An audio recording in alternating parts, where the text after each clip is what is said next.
guys, no, serve us alcohol, but we want you to play Zambian music. They played Zambian music for more than 3 hours. It's him. Far away from there to this place. Yes, now you can imagine that. There are other beautiful places all over this city, country. But I come on in fact, my first destination when I came from Zambia, I stayed here. Keep focusing. So I know you watch Okaffo. I watched Okaffo. When how I entered Dubai. Not just in Nina. I didn't have 5 dirham, so I didn't have money for rent. I didn't have a job. I just in Nina. Na ina headphone anyway. Headphones na ina ngwa. So ina kumatugo. Ngadi zotambula nazo. Gasina laptop. Gasina emezo girabe game kozesa ngasina Nina. So start giving up. Najja ningamba kati kuyiriba. So keep focusing. Choyagala tochivaako. Olini wagamba muchichi sigala nga focusing. Yeah, keep focusing. You share the border. No, Malawi is like you know when you go to the eastern part of Zambia, that's where you find Malawi. So there's Chipata. Chipata is a city in the eastern part of Zambia. Then from there, Chipata shares a border with Malawi, but we speak the same language. Okay, Oliotia. They speak, Malawi. They speak. No, what I know, what? No, wait, yeah, we're not speaking. Nandaba banange nkulamusizaako era nga nkubuuzako mu bitiibwa ebya waggulu ennyo ampoza ate nzize kubanga mbalaga oba nga mbaletera akazigo oba ekizigo ekya Nyondo Glim. Aba Nyondo Glim basalawo ate okubanga bayoyota ensusu zaffe. Gwe wenna alina black spots, nga olina embalabe, olina binnamakula ne skin disease yonna gy'oyinanga ekusumbwa, kozesa aba Nyondo Glim. Ate nga balina ekizigo ekyabakyala ewamu n'ekyabaami. Gwe wenna ayagala okunyirira obunyirizi, however tonna kiwadde kyonna onyirira olabike bulungi, kozesa Nyondo Glim era nga osobola okudda ku namba y'essimu eno 0524680778. Naawe ayagala okuleeta n'engamuko ate obeere ng'olabika bulungi ddala. Ffe tetwerusa wabula tukuwa ekizigo ekigenda okuba nga ate kikunyiriza. Nze ndi muntu ate akola make-up n'endowooza osobola skin yange kubanga nze make-up ebiseera ebisinga simwagala. Weesiga akazigo kano oba nga okoze make-up oba tokoze make-up n'osigala ng'onyirira ate nga tulina ne products endala ez'enjawulo gamba nga ez'abakyala zino ez'omu kisenge oyagala kwongerako kangamba okukyalira ensiko. Products zonna nga sizimenye ng'omanyi za kikyala ate okuteekateeka mu kisenge yo bulungi n'omwami agambe nti wow tuzirina bulungi nnyo beera nga ate otweyuna ate mpozi ne abaami namwe products zammwe ate zibayambako gamba nga money power of course naye wali bulungi nnyo. Vein cleanser wali kubanga osooka no cleansing veins and then nofuna yo money power. So beera nga ate weyuna aba Nyondo Glim. Pozi n'obuviiri tulina buwigi obw'enjawulo bwakabigo wenna ate atalina budde bwa kusiba nviiri mbw ate witini jangu ate nsibe enviiri wabula ng'oyagala kyamangu mangu. Tulina ate wigs zaffe ennungi nnyo ate nga ku bbeeyi nsaamusaamu. Gw'alina akaddeko ng'oyagala osibire ddala yita Nyondo witini ate abeere nga akusiba bulungi akaviiri akakabi. So twebaza mwenna abaana abatuwagira endala abaana abali mu biyumba mmwe mutufudde ekyamaanyi n'okuba nti tulemerako mwaka ku mwaka aba Nyondo Glim. Mwebale nnyo, mwebale ddala.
Nkulamusiza ko mwenna omunayuganda alaba. Lwaki ngambye omunayuganda? Olw'ensonga nti nkozesa lulimi Luganda. Okay, n'oyo yenna ategeera olulimi Oluganda amanya yenze Nyondo Rozet.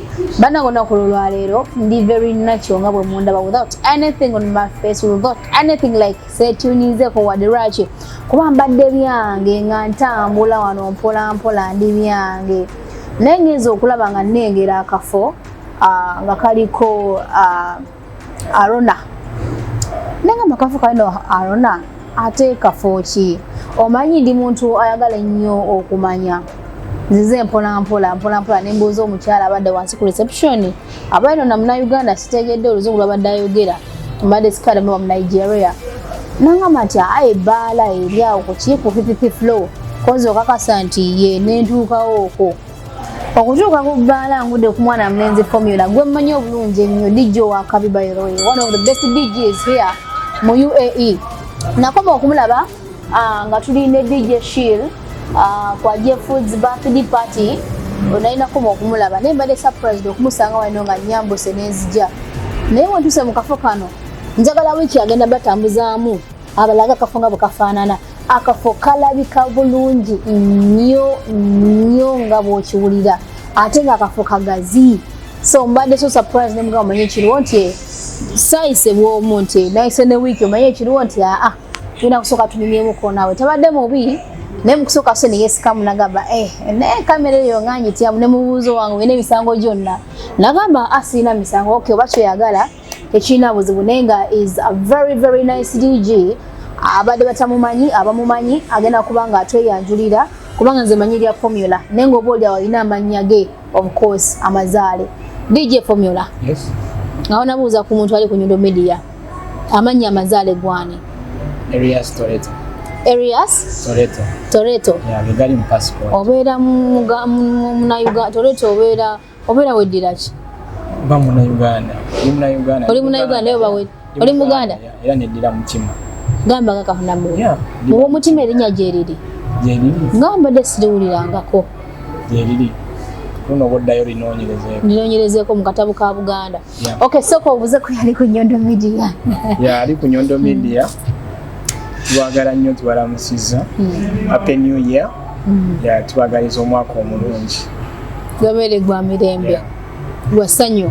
Ngana ffe tugukwagaliza. Atakimekinze guno omwaka. Mwaka ogujja. Best. Ojja kikola. DJ badde tubuzeeko nnyo. Actually nze mbadde simanyi bulijjo oli mu kafo kano. Naye mbadde so surprised okusanga kafo kano kalabika bwe kati. Kafo kalungi nnyo ate nga tekali wala. Naye kijja kitya okubanga kafo kano tekamanyikiddwa. Nyina bufo bwemmanyi bwesigenda kwasanguza ninga bw'oyogera buli muntu asobola okumanya n'agamba nti naakulagira nti kali wali eri ate nga oba oli awo ng'obufo obwo tebwenkanankanako kifo kino kijja kitya? I think kibadde kibulamu. Azini mu mpeereza oba mu kulaga abantu kaakamalawo bbanga ki?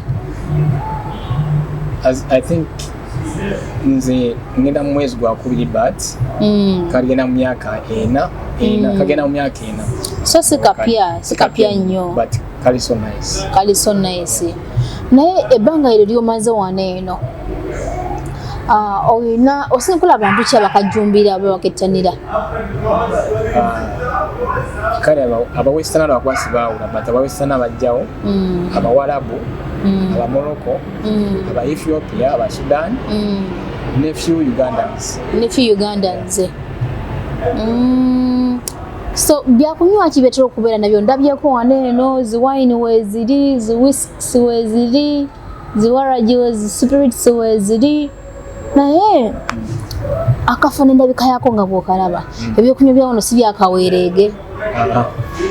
Ati bano balina price ebintu bya wano tebabiseera. Price yabwe teri waggulu nnyo teri wansi nnyo.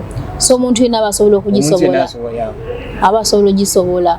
Kati kangeze bagiyise batya Arona? Kuba kyendabye ko ali wansi. Arona bba? Arora Rouge. Arora Rouge. Arora. Yeah. So oyinzizaawo nenyambuka wano mpola mpola wentuse mukafo nange mbadde ntiddemu ko sina kutya okusaba ekyokunywa no padde go ahead nesaba ekyokunywa kubanga gwe nosanga akaffo nosaba ekyokunywa nga sodo nga bw'omulaba nakusaba diramu 5 that is M25 ya Uganda aromasi sena jiba tokera kunsaba busebi naye kati singo omuntu abeera ze nanya bulungi yo nagangayira ngalasobola kudda waka bagenda kulo ati akaffo kano kalinako hotels omuntu asobola kuwumulira singa abamaze okugangayira tunako hotel kuba tuli 5 floor so okuva ku 1 mpaka ku 5 na hotel tunako ne restaurant Dije famiro nyumira embeerazo. Omanyi lwaki nyumira embeerazo? Kwata mpula oli muntu mulamu first of all, naye oli muntu ali very cool and down to earth. Nokuba nti oli a bit shy. I will say that. Naye ate kino nkirabye nnyo mu ba DJ bonna. Naye nga oba mulabye wedding mixing ebintu bye. Olaba nga atalina kyatya kyakola abakitegeera abeera ne confident embala. Ne lwaki mutanya okubeera shy mu bantu? Kubanga kusa kunnebulizabulizaamu ontunziza wanene sawa eziweze sawa edi namba ngankulinze lwaki mubeera shy? I think eyo kiri normal buli muntu yenna aba shy just wali nti kiba kya butonde machine wozimanyidde machine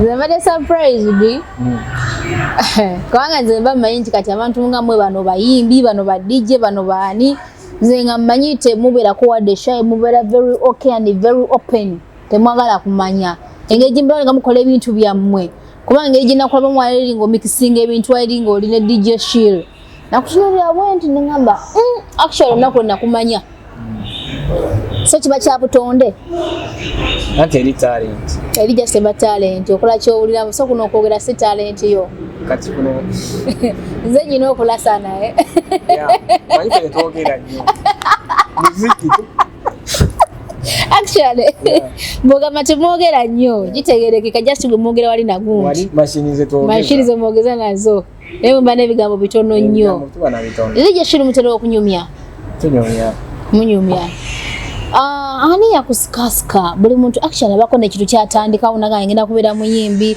nenga ndo muntu gwatunulide namusela sela nagamba ati olwagundi ono ngenda naye kubeera muyimbi olwagundi ono naye ngenda kubeera DJ nkulobanyo ne DJ Shield ya ku inspiring DJ Shield ya tu inspiring nga tukyali bantu because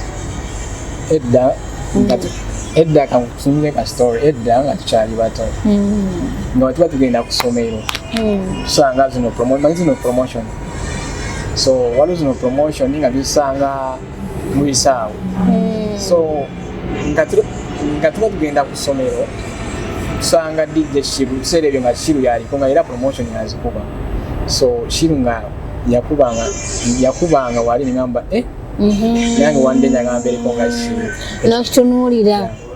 So by time I think nali mu vacation ya senior 4 era ne mufuna obwa promotion ne kuba twasukwa obwa DJ nasoka buko ya promotion za Airtel munava mu Airtel ngenda mu MTN munava mu MTN nga nkubya Uganda yonna ngamba kati Uganda njimazi kangeneke walala naye nkyankalanye ale formula yagende wana dala ate ngazo sente ozikoza kubanga olabika bulungi bitya sente tuzikola naye zigenda teziwera obuvunanyizibwa nanti teziwera aso yagamba ati teziwera ate bitwala bingi jawereyo maaso ojja kuwera.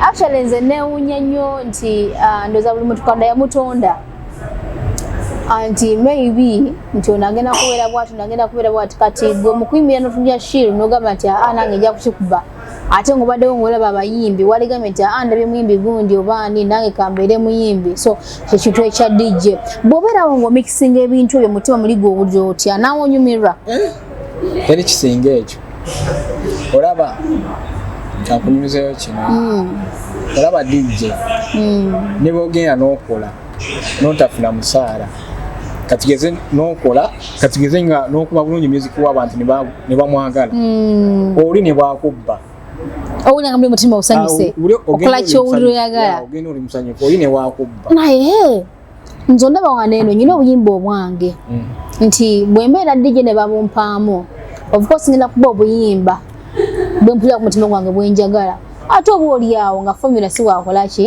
si bwayagala ekintu ekyo gwekikontrolinga otya naawe okuba buyimba bwolya ku mutima gw'oyagala oba okuba kyosuubira nti abantu kyebagenda okwagala kasitoma wange bwemba nnosanyusa kyo sinzi wakubanze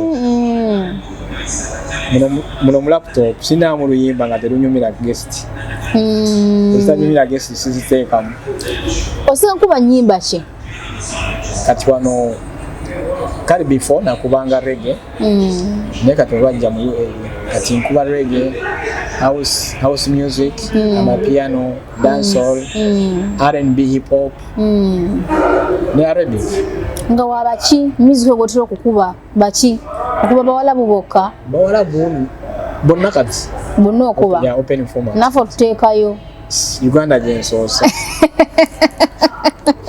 Uganda ku top kyenzudde nsanzemu bona abawalabu mposo yakuddawo wansi nfudde abalabu kali kaita sogere jinza bagawulira kuba mbayo nibadde akayingirawo mpulira so kata wembuuliza nti bw'okuba ennyimba ezo kati nga kuyo oluyimba lwa Nwaji oba lwani of course from Uganda abantu abo tekibayisa bubi ng'abo abawalabu eno professional yange nzinga DJ kyenkuba era bakyagala balina okukyagala n'ogenda ng'omikisinga bayo Uganda essaawa namba nga ndi mu Uganda teri ajja nagamba kyenya kyembawa kibagenda nakyo era bwe mba nkubeera mba mpimira audience kuba DJ akuba asoma audience abo natula tuli ku Nyondo Media njagala nnyo okuzuula so mbazuulidde akaffo akapya olunaku olwo lwaleero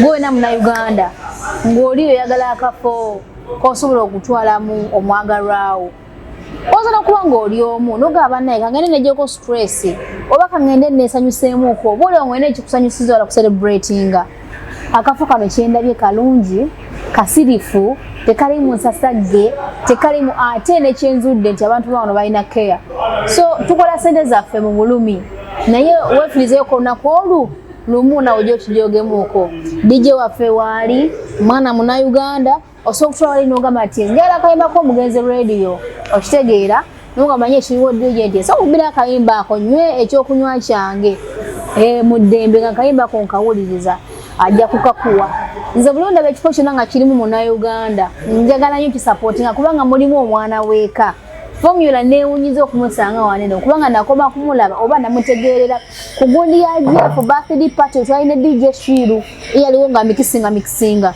so bwe mulabye mba mulabanga brother wange mba mulabanga mwanyinaze era nga very soon ngenda kufunayo ku group yange tusaleko waneeno tusooke tunywe mpaka akejanga kafu kano kandabikidde bulungi nnyo by the way so wiki kyogenda okola ogenda kuyisayisaamu kaawo kamera abantu bakalaba akafulo kafaanana kubanga ko kalungi oyinza okuba nga oyagala kuwummulamuko oyagala kwenyweramuko oze n'omwagalwa bala proposinga ga tugende walirika kiba kikola ki kigwa so buli wolaba Munnayuganda wonna buli wa Munnayuganda so eno baala erabika bulungi nnyo DJ waali DJ Formula baala yaffe bwolabamu omwana Munnayuganda jangu so mubeerayo Alaini mubeerayo Abu Dhabi mubeerayo wa muje waliwo buli kika kyakunywa kyoyagala ebitamiiza ebiri nga bwebiti ebiri soft nangwe sookoleke olunaku lw'Okutambula twalina buli kika kyakunywa kyajja kitya okuba nga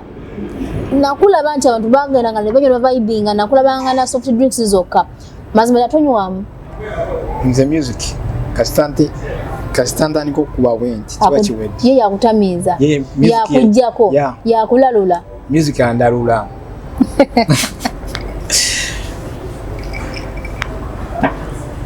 ebyokulya bya wano menu yino naye yo actually munnange mulimu ebyebbeeyi n'ebya asijja kwoteka mu kilasi ya wansi mulimu ebyaffe ebyakasente then mulimu n'ebya buli muntu yenna asobola okwaffordinga okufuna nene ekyokulya otamiddemu kwegadde kulyamu ko osobola okukola ki okulya naye nga bambi mwebale okukola nja tebaluma onywamu ko nomana okola ki n'olya n'ekyefugo tulinawo yali ke Uganda gamba wallahi abaana bazungu abeereyo nga musanyufu n'oluganda alogera omanyi baagala okwogera oluganda so kanyumyenyumyemu mpolampola ne DJ Formula naye nga kati gwolimu wekanga omunauganda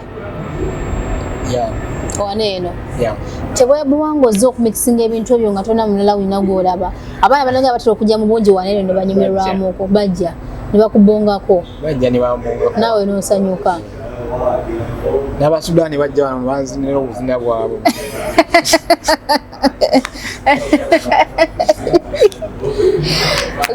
kati naye kakafo kalungi sijja kulimba abawala basokolamu baki ndabamu obweru bwo kati mulimu baddugavu mulimu abamoloko anti kati engeri gyenzizeewo kati n'abannayuganda ogenda bakonekitinga sooka okampe oba osobola okukonekita olwo abaana bewaffe gye bali bakola waitress ne bajja ne bakolamuuko actually kiba kirungi nnyo nti omubeera ne waitress omunauganda kijja kusika abannayuganda nabo ne babeera nga bakola ki nga bajja ogwo omulimu ogwo gukole naye tufuna abannayuganda ngaabo boogwo abaana gye ne bakolako wano eno kiba kiggwa kiwedde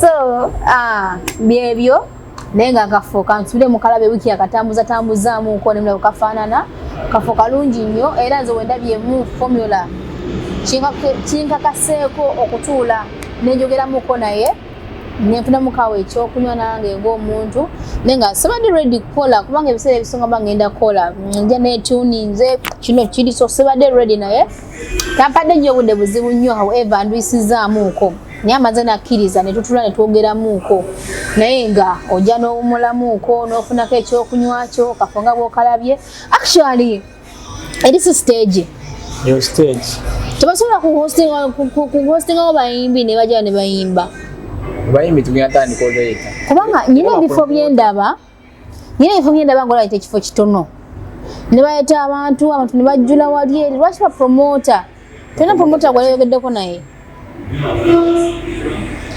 Shami events obwaka kambulise wano Shami events kino ekifo kikyo Shami events omwise bulambalamba kyali wange oyo Shami events oyo sister wange ate Apple events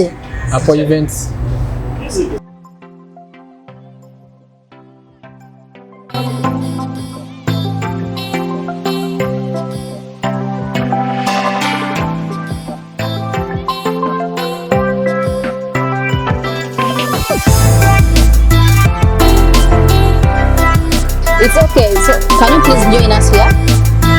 You can join us here. So, just like I told you, this place is hosting different people. Malawi. Yeah, it is. This one is from Malawi. This one is from Zambia. Malawi, Zambia. No, Malawi is another country. Hey, Malawi is another country. Yeah, so we share the border.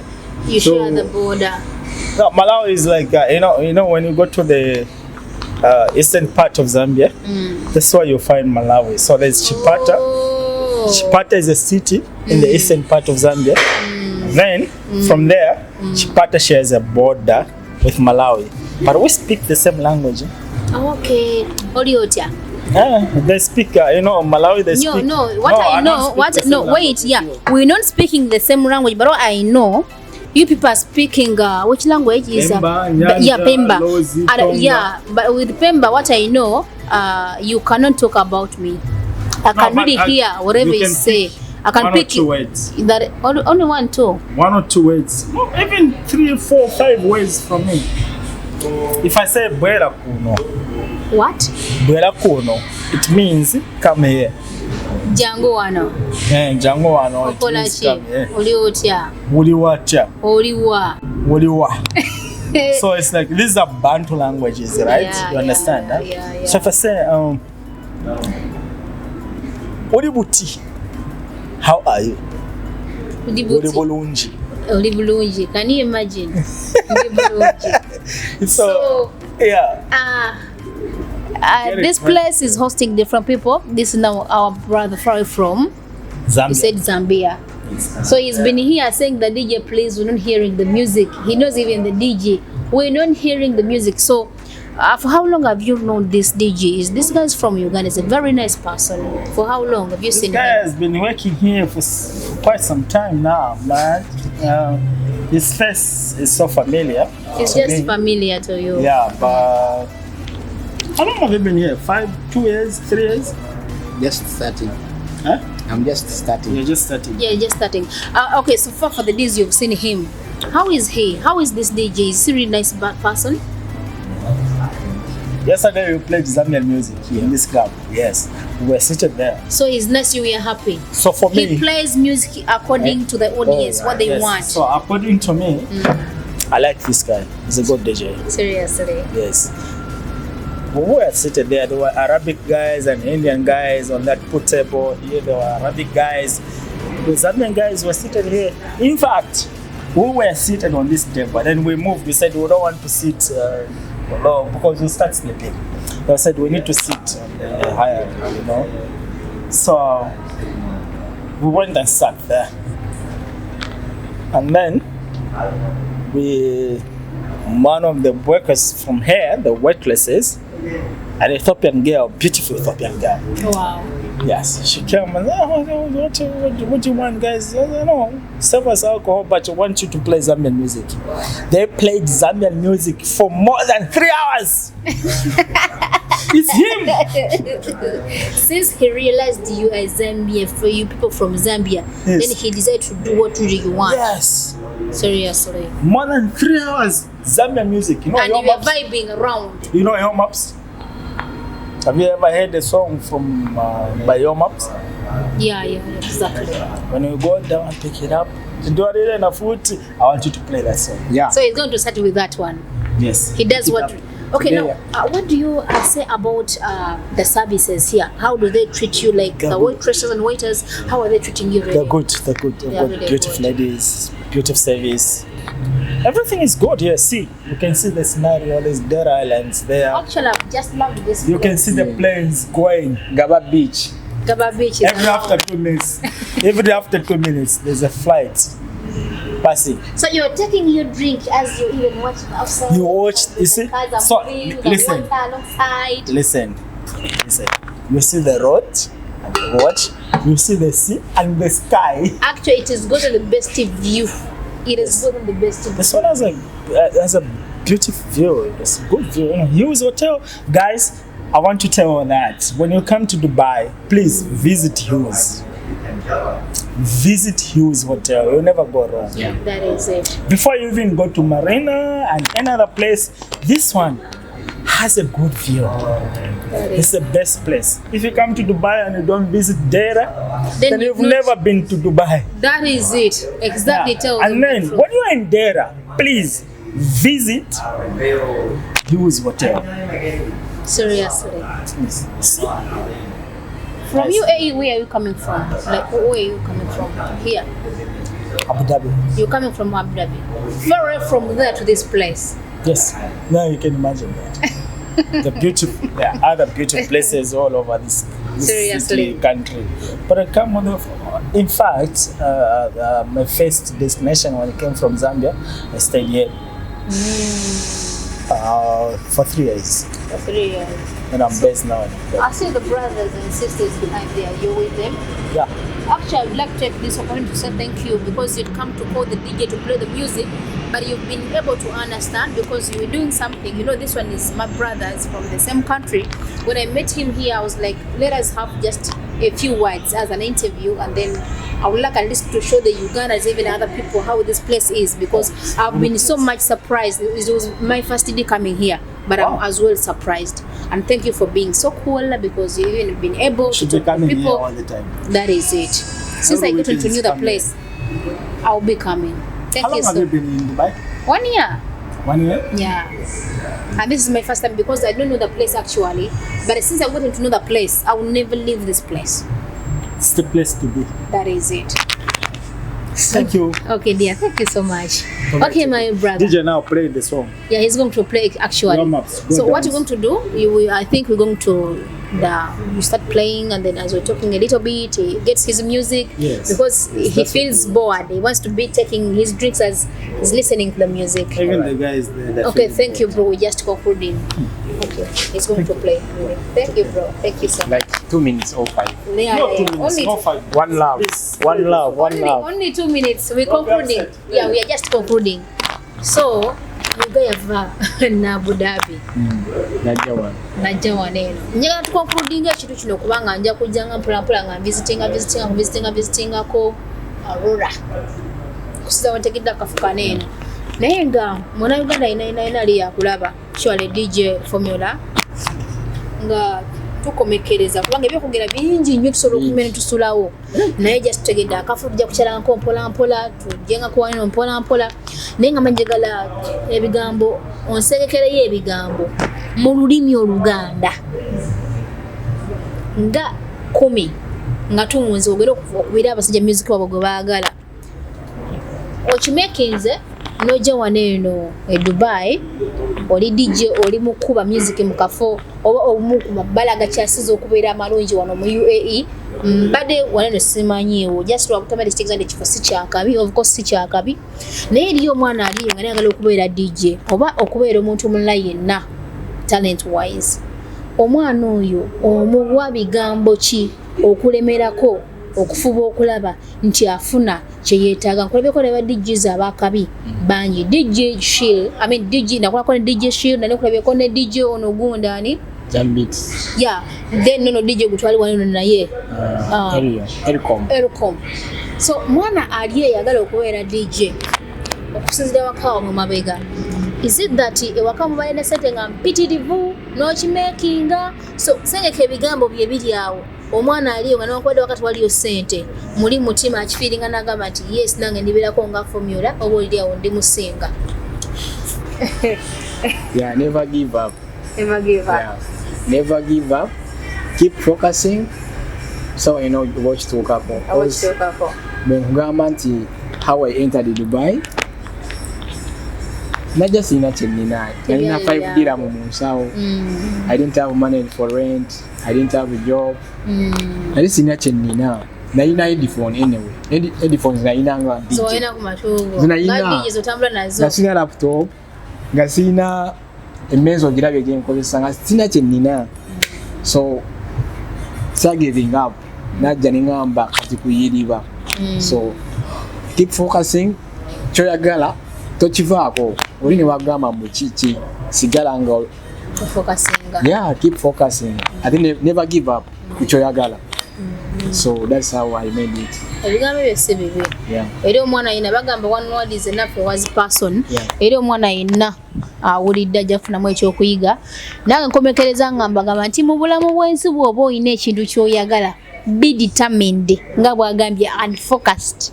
Lemerako oba olina sente oba toyina sente o kituukako gwe just lemerako teekayo okwagala omukwano okulemerako kola lazima wallahi ya Mungu n'omukwano ogwo ekintu ky'obeera oyagala omala n'okituukako. Ayina osaba. Akusaba ekyo kisooka ndowooza mu byonna nije nawe osaba. Buli bwengenda wali soka nkubayo oyimba bwa gospel ngo gamba ga Katonda mu soka nkubayo oyimba bwa gospel nga bobiri nengamba akati awo. Aya basi actually kisooka mu byonna kusaba kana kulembera n'okola byonna. DJ Formula toyanza munaye tujja kudda brother waffe wali wane tujja kujja kumulabako ali very cool ate nga agenda kufuuka nteteko abaana bana Uganda wane nabo babere nga bakolawo nayo nsonga nkulu kitegeeza ayagaliza naye nga nsigadde nze Nyondo Rozet. DJ Formula yatugambye yani Elias Toretto tubadde ku Aurora Bar, Aurora Restaurant, Aurora Lounge and eyo sijja kyogera nze sikimanyi nja kwogera Aurora byonna bye bimu naye ng'ojja ku second floor kana kafumo kayita batya wano tuli ku Albaraha. Albaraha? Yeah, Albaraha. Nga siwala omwana muliya ajja wano. It is 5th floor. Yeah. Floor ya kutaano. Yeah. Kale DJ bakwetaaga kola omulimu ogwo nenga munange toyanza byonna tebakugoba ate ne tugaba bannange ngenda okukomawo nga toliiwo nanyumya naane. One love. So sigala ku Nyondo Media following ku social media platforms za buzo nezenjawulo gaba nga Facebook, Twitter, Instagram ewamu ne TikTok era nga tekamu amanya Nyondo Media. Tunaddamu olundi takumira mpeera abatukumire omwaka ogukyasinza okubeera ogw'emirembe n'essanyu.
Representing Yadwa Nange Bayete de Chizige Chama Nyenyo eno bagiyise Nyondo Grim. Nyondo Grim wano okawuka osange kizigo. Kikuleka ku nacho kaloyo ate mwe abalina simanga gundi sports ku mubiri simanga bino beguna mbalabe luumu simanga bichi buli kiwadde kyo lususu eno Nyondo Grim tebimanyi. Tuyina bizigo mu buli size.